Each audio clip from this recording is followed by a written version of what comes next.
Olá a todos, sejam bem-vindos a mais um Clube do Livro. Meu nome é Deise Eveline Santos Souza, sou R2 em Cardiologia Pediátrica e esta é uma apresentação como parte do programa de residência em Cardiologia Pediátrica da Cardioped Brasil, Centro do Coração da Criança. Hoje o assunto é intitulado Atresia Pulmonar com Septo Interventricular Íntegro, capítulo do livro Heart Disease, do Morse e Adams. A atresia pulmonar com septo íntegro foi descrito pela primeira vez em 1783 por Hunter. Embora seu nome se concentre principalmente na atresia membranosa ou muscular do trato de saída do ventrículo direito, essa alteração ela é caracterizada por uma heterogeneidade marcante do ventrículo direito, da sua via de entrada e seu tamanho funcional. Além disso, muitos desses pacientes têm conexões entre o ventrículo direito e as artérias coronárias subepicárdicas e uma predisposição para uma circulação coronária de forma incomum. Essas conexões eram originalmente uma curiosidade patológica, no entanto, o tratamento pode ser ditado por sua natureza. O prognóstico ele parece estar relacionado à natureza da circulação coronária no paciente com o ventrículo direito com alta pressão, ou, de forma alternativa, a presença de regurgitação tricúspide grave no contexto de um ventrículo direito, mas aqui em uma baixa pressão. É realmente um distúrbio complexo e diverso que desafia estratégias intervencionistas cirúrgicas e baseadas em catéter. Os algoritmos intervencionistas atuais variam desde a obtenção de uma circulação biventricular, por meio de variações na circulação cavo-pulmonar, até mesmo o transplante cardíaco. Bom, em relação à definição, tem-se um contexto em que se tem um coração do lado esquerdo com um arranjo atrial usual, conexões atrioventriculares e ventrículo-arteriais concordantes. Agora, em relação ao trato de saída do ventrículo direito, ele é imperfurado e pode ser membranoso ou representado por uma atresia muscular de segmento mais longo. O septo ventricular está funcionalmente intacto. Também nesse contexto, existe um ducto arterial patente, que geralmente fornece o fluxo pulmonar. Muito raramente, múltiplas colaterais aortopulmonares diretas, originárias da aorta torácica descendente, são as únicas fontes de suprimento arterial pulmonar. Já a válvula tricúspide, nessa condição, é geralmente anormal. Isso faz no sentido intuitivo, porque qualquer sangue que entra no ventrículo direito do feto, ele não tem uma via de saída. Portanto, ele deve regurgitar ou desenvolver um meio alternativo de descompressão, como, por exemplo, por meio de conexões com a circulação coronária. O anel da tricúspide ele pode se tornar hipoplásico, os folhetos da válvula podem ser anormais e as cordas que sustentam a válvula são mal formadas ou danificadas pela alta pressão dentro do ventrículo. Uma vez que a válvula começa a vazar, essa estrutura é ainda mais alterada pelo fluxo turbulento. Em relação à epidemiologia, apesar de incomum, quando integrado às estatísticas gerais de cardiopatia congênita, a atresia pulmonar com septo íntegro é um dos tipos mais comuns de cardiopatia congênita do tipo cianótica no neonato. E isso juntamente com a transposição das grandes artérias e a atresia pulmonar com CIV. No geral, pelas melhores estimativas, a atresia pulmonar com septo íntegro ocorre numa faixa de 0,6 a cada 10 mil nascidos vivos. No entanto, se formos incluir as gestações que são abortadas espontaneamente ou eletivamente após a 20ª semana gestacional, em relação aos nascidos vivos, essa taxa ela consegue ser até 10 vezes maior, né? Aqui de 0,6 a cada 1.000 nascidos vivos. Em relação à etiologia, postula-se que a atresia pulmonar com CIV ela ocorra no início da morfogênese cardíaca, durante ou logo após a partição da relação cono-truncal do coração, mas antes do fechamento do septo ventricular. Por outro lado, a atresia pulmonar com septo íntegro, provavelmente ela vai ocorrer após a septação cardíaca, ou seja, ela vai ocorrer um pouco mais tardiamente. Para algumas formas de coração, é possível que essas conclusões sobre o momento da parada de maturação, elas estejam corretas, em específico para aqueles pacientes com atresia pulmonar com septo íntegro, associada a um ventrículo direito de tamanho quase normal, ou a uma válvula pulmonar imperfurada, cujas suas comissuras são completamente fundidas. Então, aqui nesse contexto, essas malformações também podem ser associadas às condições genéticas, como a síndrome de Noonan, a síndrome de Williams, bem como uma associação com fatores ambientais, como é o que ocorre, por exemplo, na rubéola. Também sugere-se como etiologia a correspondência a uma reação inflamatória ou infecção pré-natal. Agora vamos comentar sobre a patologia, né? Em relação à natureza da atresia pulmonar, ela pode ocorrer em dois contextos. Um, em relação a um infundíbulo bem formado, né? Nesse cenário, a válvula pulmonar ela é imperfurada, ela exibe 3 cúspides semilunares com fusão completa dessas comissuras, como observada na imagem. E o segundo contexto é no caso de um infundíbulo que é severamente estreito ou atrésico. Então, aqui a válvula pulmonar ela é mais primitiva e o ventrículo direito ele é mais diminuto. Em relação à válvula tricúspide, normalmente ela é mal formada e seu espectro ela varia. Na primeira condição, há uma estenose mais grave, né, com anel hipoplásico muscularizado, e é observado uma regurgitação mais discreta. Em um segundo contexto, a válvula e o anel são mais dilatados, displásicos, e, por vezes, não possuem o tecido valvar, né, ocasionando uma insuficiência maciça, né, importante, ou associada à doença de Epstein.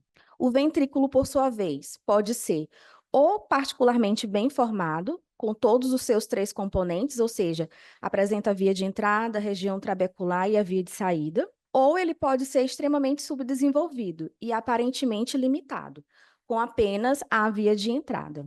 Aqui os autores eles recomendam que para a mensuração da cavidade do ventrículo direito, a melhor medida é o score Z, da válvula tricúspide. Aqui na imagem, a gente tem uma imagem de um ventrículo direito gravemente subdesenvolvido, né, em um paciente com atresia pulmonar com septo íntegro, e ele é hipoplásico com hipertrofia de parede livre e septal.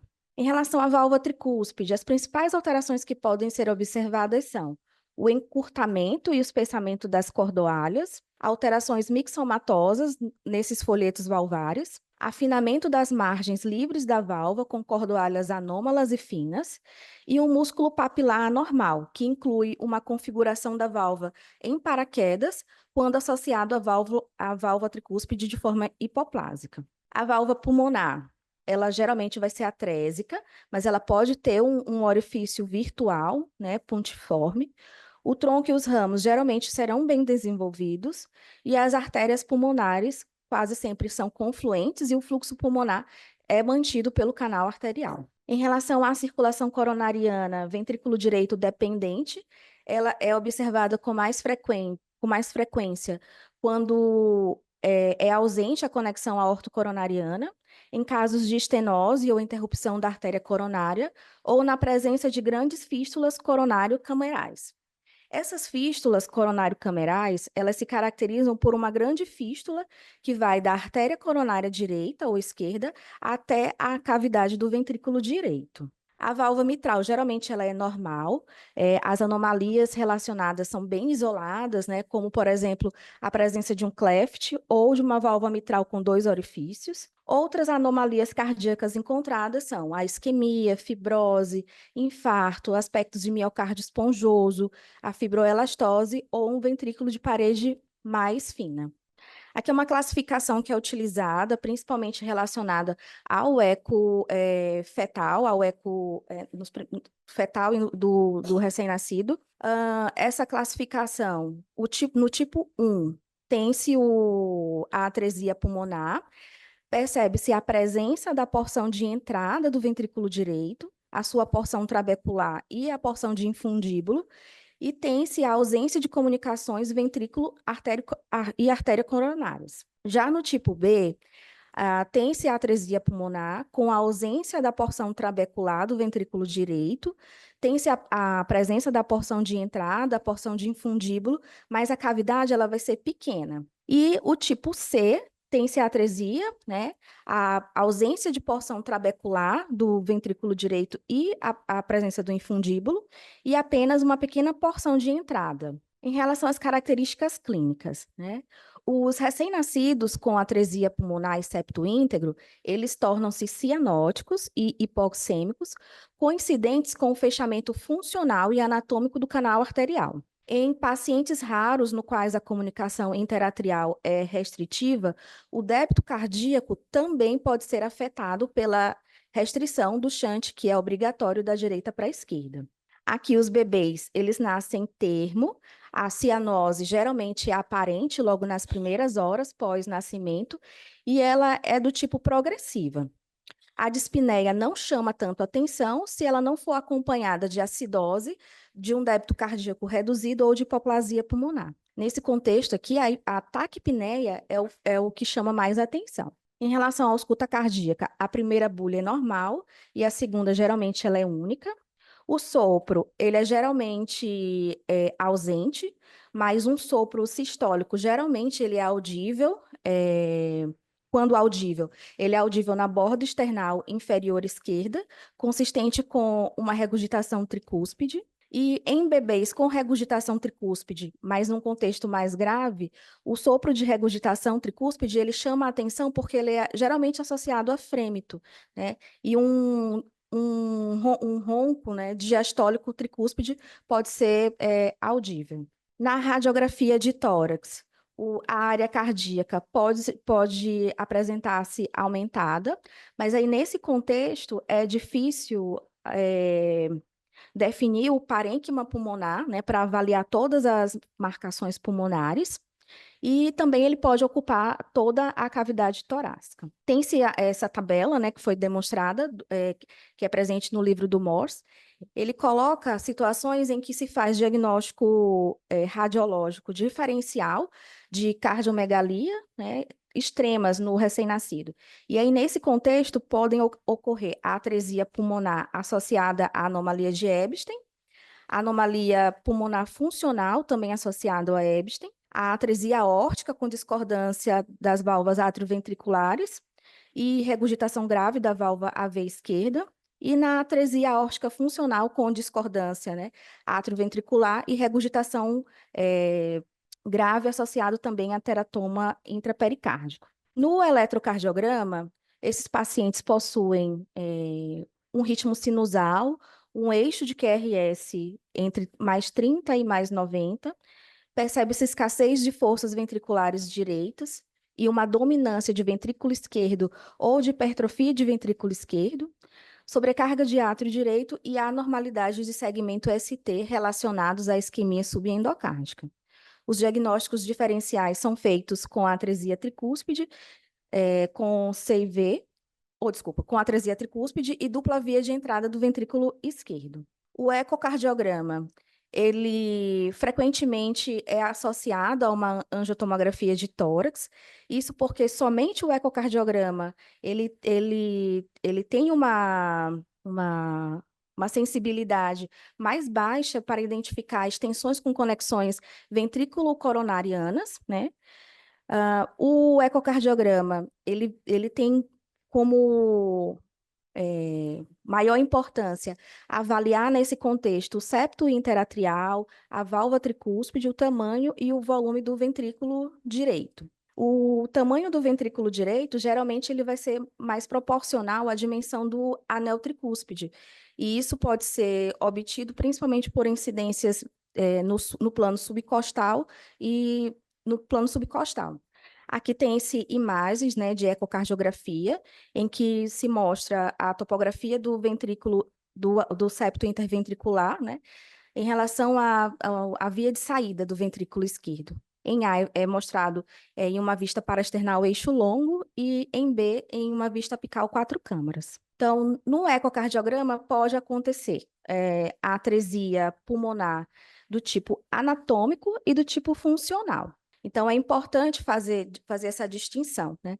Na primeira, na atresia pulmonar anatômica, ela vai ser caracterizada principalmente na falta de... principalmente pela anatomia imperfurada, né, dessa válvula. Enquanto que na funcional, o que falta aqui é fluxo, né, devido à alta pressão arterial pulmonar, com uma função ventricular direita ruim ou insuficiência tricúspide muito grave. O cateterismo também vai entrar num contexto de complementar o ecocardiograma, principalmente nos casos em que se considera uma descompressão do ventrículo direito e também quando se suspeita de comunicações entre o ventrículo direito e as artérias coronárias. Em relação ao tratamento, né? O achado marcante e consistente antes da administração da prostaglandina é a hipoxemia, que é refratária ao aumento da concentração do oxigênio inspirado e um leve grau de hipocarbia, refletindo assim a taquicardia nos pacientes. A acidose metabólica ela é significativa, geralmente indicando dano celular hipóxico progressivo e que também pode sinalizar um prognóstico de morte iminente na ausência de intervenção. Também tem-se nesse contexto o tratamento intervencionista, em que visa a perfuração da válvula pulmonar atrésica e a valvoplastia por balão. A atrioseptostomia por balão, ela só está indicada nos casos em que os pacientes têm uma CIA restritiva, com um quadro clínico de congestão sistêmica e baixo débito cardíaco, com o ventrículo direito muito hipoplásico e sem indicação para a descompressão. Em relação ao tratamento cirúrgico, ele ocorre em tempos, né, de correção cirúrgica. O primeiro tempo, ele tem como premissa normalizar o fluxo pulmonar, além de restabelecer a continuidade funcional entre o ventrículo direito e o tronco pulmonar. O algoritmo de atresia pulmonar com septo interventricular íntegro, ele vai depender tanto da morfologia da válvula tricúspide e do ventrículo direito, assim como a presença de anomalias anatômicas das artérias coronárias. Quando se visa normalizar o fluxo pulmonar, a opção é a derivação sistêmico pulmonar, e quando se visa restabelecer a continuidade funcional entre o ventrículo direito e o tronco pulmonar, aqui tem-se a valvotomia pulmonar e a ampliação da via de saída do ventrículo direito. Aqui nós temos imagens, a primeira demonstrando a operação de Blalock-Townsend modificada, no outro canto, a valvotomia pulmonar e a ampliação da via de saída do ventrículo direito. Em relação ao segundo e terceiro tempo de correção cirúrgica, aqui vai depender do tipo anatômico que se tem da atresia pulmonar com septo íntegro. Entram aqui a reconstrução da válvula pulmonar e da via de saída do ventrículo direito, a derivação cavo-pulmonar bidirecional, né, com a operação de Glenn, a derivação cavo-pulmonar total com a operação de Fontan e o procedimento de ventrículo único e meio, de um ventrículo e meio, desculpa. Na reconstrução do tronco da válvula pulmonar com a via de saída, a correção ela vai ter por objetivo a reconstrução da válvula pulmonar com a via de saída do ventrículo direito, o fechamento da CIA e uma oclusão do Blalock-Townsend.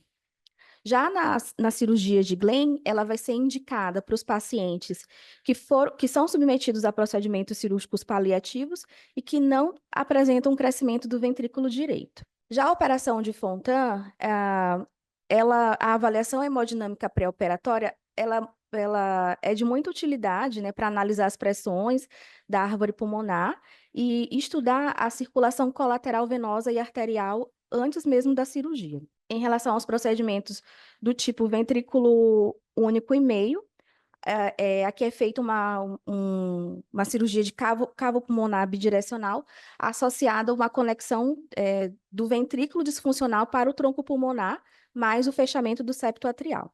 E ele vai ser considerado a última etapa da via de ventrículo funcional único. Aqui tem-se uma imagem de prótese, né, de homem enxerto. Essas são as referências utilizadas. Obrigada.